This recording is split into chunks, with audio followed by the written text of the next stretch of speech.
Yeah. So yeah, let's pick on Ren a little bit. Hey. Yeah.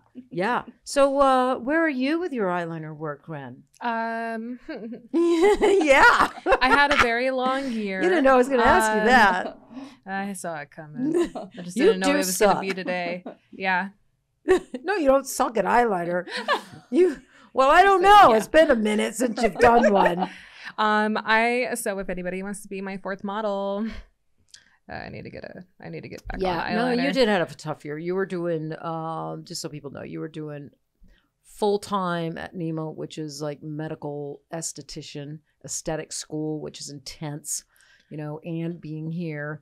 And you wanted to, and you do like killer brows. Your brows are killer. You know that. You killer brows. And you want to learn eyeliner, and you started learning eyeliner, but I think it was too much, maybe, with everything else going on. Yeah. I think it was just more, maybe I'll be more like explorative once I took my state board and, life kind of just plateaued a little bit. Yeah. Right. Well, state board's over. Down, yeah. State board's over. Yeah. I am licensed. You are licensed. And Congratulations. Thank you. So you've done like 3 or 4 eyeliners. Mhm. How do you feel about them? Do you like them? Are you going to pursue it? Is it something you like, or do you want to switch to lips? So I don't want to switch. I want to do both. Definitely. I definitely want to get into lips next year also. Okay. I think the first time I ever did eyeliner, I was just looking over at Tara and like, why are you putting me through this? This is terrible. Well, I think you thought it was going to be easy. Because you do a good brow. I did think that it was going to be I know you a little did. bit easier than I picked thought. on you a little bit for that. But because a really, really, really good eyeliner artist makes it look very easy. I was just thinking like, oh, I know how to shovel. Oh, I know how to put some circles. I could think I can pack that. And you whip shade really good. Do you want to tell everybody who my first model was? Who was your first model? Your wife's sister. Oh, yeah. No Cat's pressure. Sister, Jackie. Well, no pressure. Well, I helped you through it. I stepped in and did some. Yeah. Yeah, but you did okay. You did okay. Amy you rock out eyeliner. I think you're better. I think that's your best procedure, your strongest procedure. I would agree. I struggle with brows sometimes, especially like if they want them round in the front. That's really hard for me. I hate round eyebrows in the front. I struggle with that too. Yeah.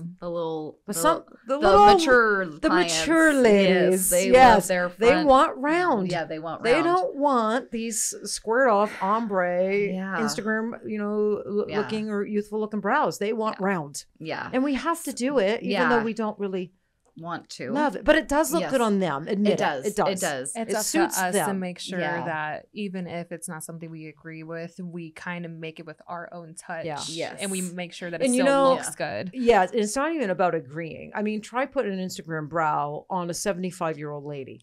It looks ridiculous. Yep. Mm-hmm. It just doesn't. It's just not right. Yeah. It doesn't look right on them.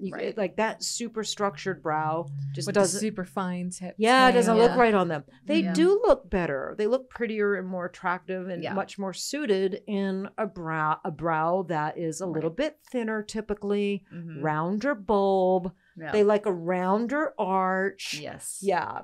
Every now and then you'll get a hot little wild 70-year-old or, that wants something a little fun. But no, typically that's what they want. And that's where mapping doesn't, that's why I encourage learning how to freehand brows outside of mapping. Yeah.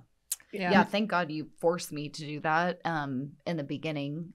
For everyone that doesn't know, I wasn't allowed to use any measuring tools. No, but that's on purpose. Yes. Yeah, that's on purpose. So you develop your eye, you develop your freehand skills, and you can draw a brow freehand on any face. Yeah. And then you go to, then I let you guys go to, tools. String and tools and rulers, because I'm not against them. Yeah. But I think if you start out on those, it'd probably make it harder. You get it harder. It's like if you go to a tattoo shop. Right.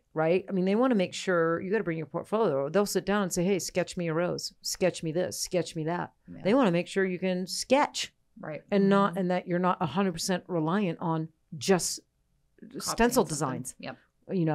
And I kind of have that philosophy. I'm a little old school that way. Right. So, well, thank you. Yeah. So I've struggled with brows. I mean, because a lot of women want that rounder front. If they want them squared, I mean, I can usually do okay. But with eyeliner, it's a little bit more crispy. But I will say, and I think this is a good idea for you, Ren, so I apologize because you may not like this because I hated it. But I was forced to do 2 eyeliners back to back. And all the information was like fresh in my head of like what I was doing wrong, what I was doing right. So when I jumped into that next one, I remembered everything. And I think that's what made me like really take off, is that I did 2. Yeah. Every time I had a model, I did 2 a day. Until I got up to 10. Yeah. I actually really like that idea. Yeah. No, it's a perfect way to learn because you get, because when you're learning eyeliner, if you let 3-4 weeks go by, it's like you're back to square one. Yeah, absolutely. It's like, and you're nervous again. You never get there. Yeah. So those were long days for you, Amy, too. I remember. Yeah. But you have to be, and it forces you to be like better with like your timing and stuff too. Cause you're like, oh man, I have someone afterwards. So yeah. Taryn, didn't you say your first model ever in permanent makeup was like brows and eyeliner and lips or something? Brows and eyeliner. Oh gosh. Yeah, brows and eyeliner. Same day. Same day. Same day. It took me like 8 hours. Yeah. Oh my God. She's all healing. Yeah. In the middle of it. Yeah, we were in a dental. I mean, where I did my apprenticeship here. My apprenticeship was like a joke here, like in Vegas. My PMU apprenticeship. My body tattoo apprenticeship was a little over 18 months, and that was awesome, right? But PMU, no. I would meet her like once a week at a dental office, and at night when the dentist closed. And that's where we did our procedures.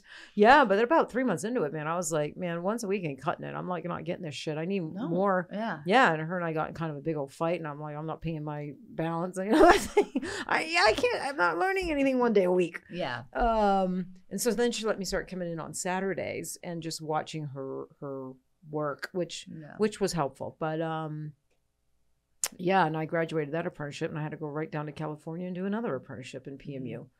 And then a year later, I did an 8-day, like 8 days in a row down in California with somebody else because, I mean, the training is just terrible.